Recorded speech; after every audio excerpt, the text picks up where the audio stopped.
आज मैं अमेरिका के इतिहास की एक ऐसी भूतिया कहानी बताऊंगा जिसके बारे में सुनकर आपके रोंगटे खड़े हो जाएंगे। एक सच्ची कहानी जब वहां कोर्ट में पहली बार भूत पर सुनवाई हुई और अगले दिन हर अखबार में छप गया, the devil is his defence, यानी शैतान उसके बचाव के लिए है।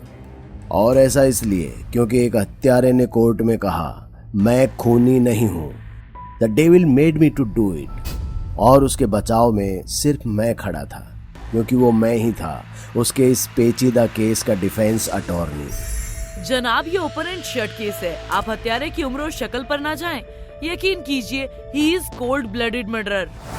माफ कीजिएगा प्रोसिक्यूटर साहिबा, पर आपके यकीन से कोई हत्यारा नहीं हो जाता। जनाब, मैं डिफेंस अटॉर्नी के साथ साथ पूरे कोर्ट को बताना चाहती हूँ कि मेरे पास मौजूदा सबूत और गवाह हैं, न कि आत्मा और भूत की बेबुनियाद बातें जो दिखाई ही नहीं देती। दिखाई तो बिजली भी नहीं देती, पर होती तो है ना जनाब। और मैं इस बात से इनकार नहीं कर रहा कि मेरे क्लाइंट के हाथों मर्डर हुआ। मैं तो बस ये बताना चाहता हूँ कि मर्डर उसने नहीं किया बल्कि करवाया गया है जनाब।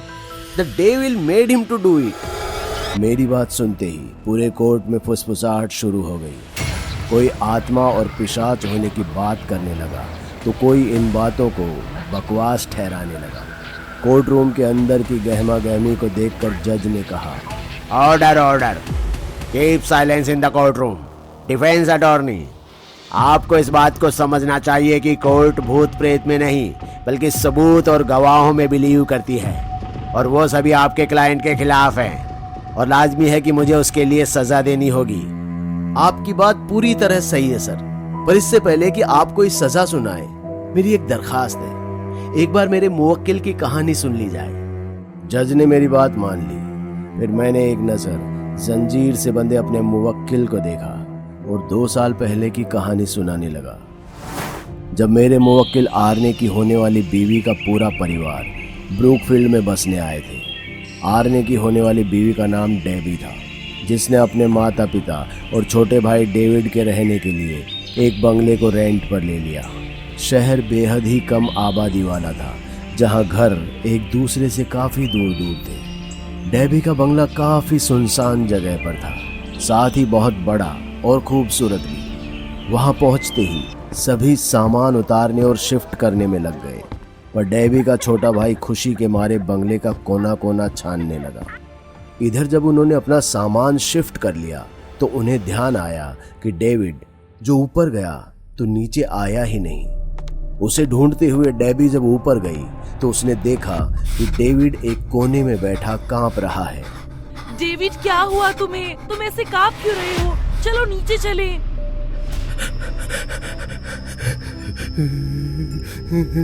डेवी, नीचे नहीं, हमें इस घर से बाहर जाना होगा, नहीं तो हम सब मारे जाएंगे। कैसी बकवास बातें कर रहे हो तुम? चलो नीचे। डेवी इतना कहते ही उसका हाथ पकड़कर नीचे ले आने की कोशिश करने लगी, पर डेविड टस से मस नहीं हुआ। डेवी को लगा कि शायद डेविड ने कुछ पकड़ लिया है, पर वो तो चुपचाप बैठा था। फिर भी वो डेवी के खींचने पर हिला तक नहीं। डेवी समझ गई कि कुछ तो गड़बड़ है, नहीं तो ऐसा कैसे हो सकता है कि वो अपने छोटे भाई को हिला भी ना पाए। डेविड, क्या हो गया? चल क्यों नहीं रहे? क्या करने आई हो यहाँ? चले जाओ यहाँ से, ये घर मेरा है। डेविड, क्या हुआ तुम्हें? आंखें खोलो डेविड, प्लीज अपनी आंखें खोलो।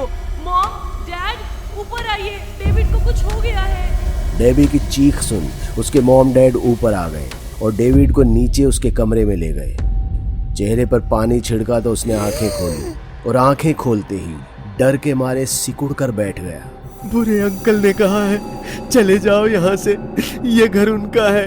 डेविड की बात सुनकर सभी चौंक गए और इधर उधर देखने लगे, क्योंकि वहां उन्हें कोई बुरे तो छोड़िए अच्छे अंकल भी नहीं दिख रहे थे। उन्होंने भरपूर कोशिश की कि डेविड को समझा सके कि यहाँ पर कोई नहीं है, पर फिर भी न जाने क्यों वो खाली कोने की ओर इशारा किए जा रहा था। और भले ही किसी और को कुछ नहीं दिख रहा था, पर डेविड की आंखों के सामने कई लोग खड़े थे। किसी की आंखें काली स्याह थी तो किसी की खूनी लाल, और वो अपने लंबे नाखून से खुद को खुरचे जा रहे थे, ये कहते हुए कि निकल जाओ, ये घर हमारा है।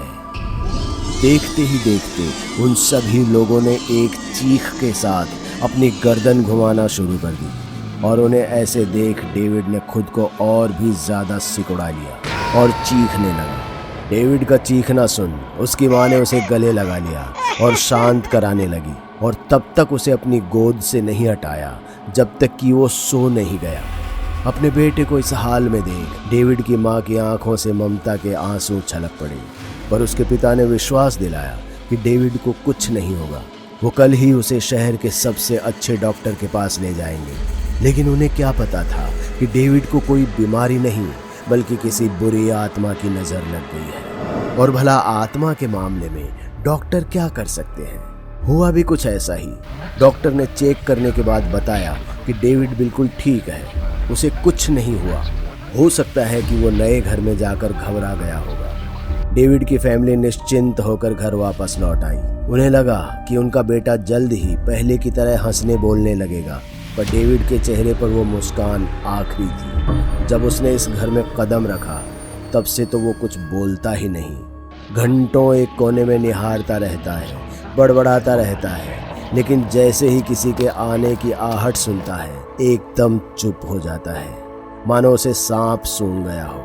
उसके बदलते व्यवहार को देखकर सब डरने लगे। हद तो एक दिन तब हुई जब डेविड चीख चीख कर कोने में देख किसी से बात कर रहा था, वो भी लैटिन भाषा में। पर उसने तो बचपन से इंग्लिश के सिवा कोई और भाषा सुनी भी नहीं थी। यहाँ डेविड के घर वालों को शक हो गया कि कुछ तो गड़बड़ है, उसके बेटे के साथ कुछ तो गलत हो रहा है। इसलिए वो उसे चर्च ले गए, पर डेविड चर्च के अंदर घुसने को तैयार ही नहीं था। उसने मॉम डैड का हाथ छुड़ा, अपने कदम को पीछे खींच लिया और घर की तरफ वापस दौड़ गया। उसकी माँ ये सोचकर रोने लग गई कि आखिर मेरा बेटा चर्च में जाने से क्यों घबरा रहा है, क्या हो गया है? भगवान के घर से भला कौन डरता है? तभी अंदर से एक पादरी बाहर निकला। शैतान शैतान डरता है ईश्वर के इस पाक आशिया में आने से, और तुम्हारे बेटे के अंदर एक नहीं 40 शैतान बसे हैं जो उसके शरीर पर अपना अधिकार जमाना चाहते हैं। तो आप मेरे भाई को बचाएंगे ना शैतान से? मेरी माँ जी नहीं पाएगी उसके बिना। बच्चा है वो, एक्सोर्सिज्म का दर्द नहीं झेल पाएगा। जब तक जिंदा है ऐसे ही जिंदा रहने दो। मैं उसका एक्सोर्सिज्म करके उसकी जान जोखिम में नहीं डालना चाहता। पादरी की बात सुनकर वो सभी निराश हो वापस घर आ गए। पर दिन डेविड की हालत बिगड़ती चली गई। वो रात भर चीखने लगा, कभी अपने शरीर को रबर की तरह मोड़ने लगता तो कभी उल्टे हाथ और पांव से चलने लगता। बस पूरे दिन टुकुर टुकुर कोने में देखता रहता। डेविड का परिवार हर कोशिश में जुटा था कि कैसे भी अपने बच्चे को शैतान से आज़ाद करवा सके, पर कोई चर्च तैयार नहीं हुआ उसके एक्सोर्सिज्म के लिए। अंत में डेविड के पिता को मिस्टर एंड मिसेस चार्ल्स के बारे में पता चला। उन दिनों वो भूत को पकड़ने के लिए खूब चर्चा में बने हुए थे, इसलिए डेविड के पिता ने उनसे मिलकर अपनी सारी बात कही और वो मासूम डेविड को बचाने के लिए तैयार हो गए। मिस्टर चार्ल्स ने चर्च के पादरी को भी अपनी जिम्मेदारी पर मना लिया और फिर वो रात आई जब डेविड का एक्सोर्सिज्म होना था, यानी कि झाड़ फूक। पादरी के 2 सहयोगियों ने डेविड को दोनों हाथों से पकड़ लिया और फिर मिस्टर एंड मिसेस चार्ल्स के साथ पादरी ने अपनी चैंटिंग शुरू कर दी। बाइबल का एक एक शब्द सुन डेविड पागल होने लगा, अपने पूरे शरीर को खींचने लगा, उसकी नसें काली पड़ने लगी और वो जोर जोर से चीखने लगा, जिससे घर की खिड़कियों में दरारें आ गई और एक तेज चीख के साथ डेविड बेहोश हो गया। क्या हुआ मेरे भाई को? शैतान भाग गया इसके शरीर से?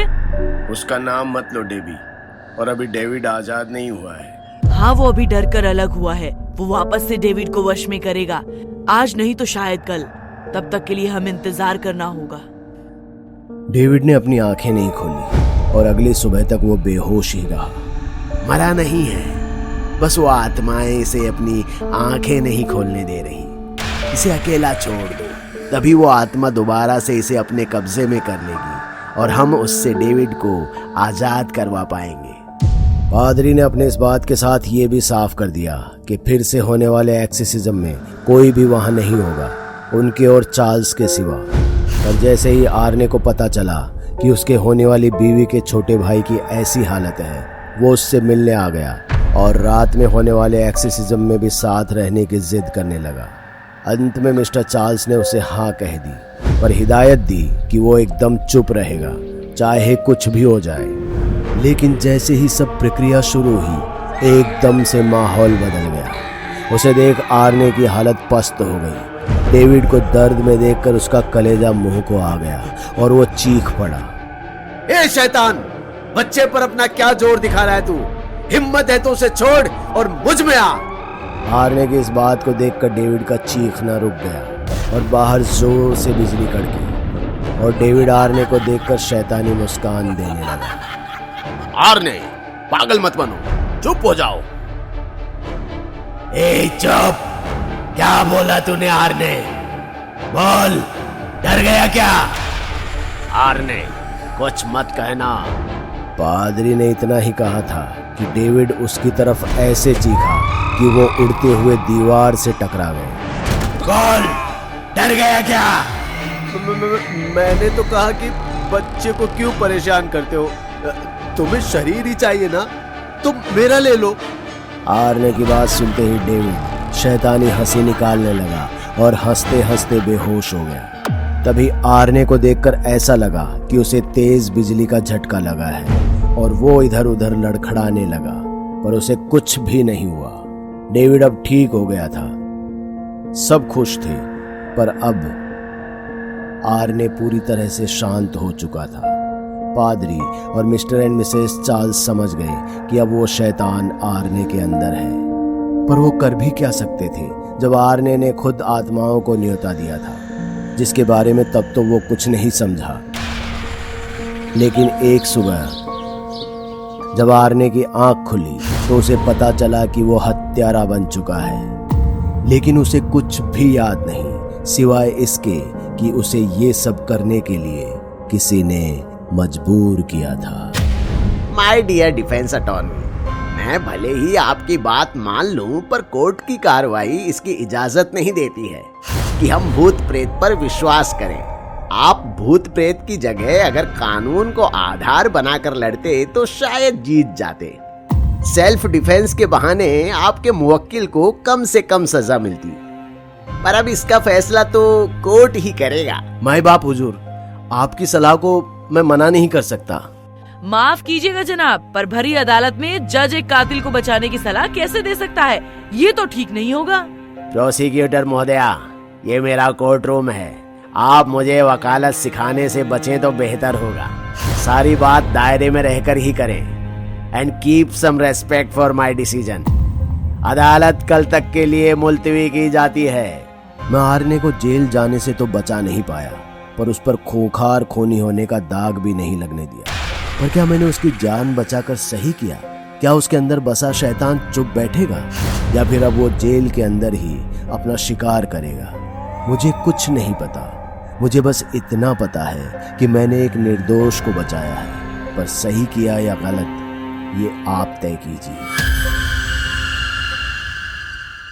दोस्तों, अगर आपको हमारी कहानी अच्छी लगी हो तो लाइक, कमेंट और शेयर जरूर करें। साथ ही रेगुलर अपडेट के लिए चैनल को सब्सक्राइब करें। और अगर आपके पास भी कोई डर से भरी दमदार कहानी है तो भेजिए हमारे मेल एड्रेस पर अभी।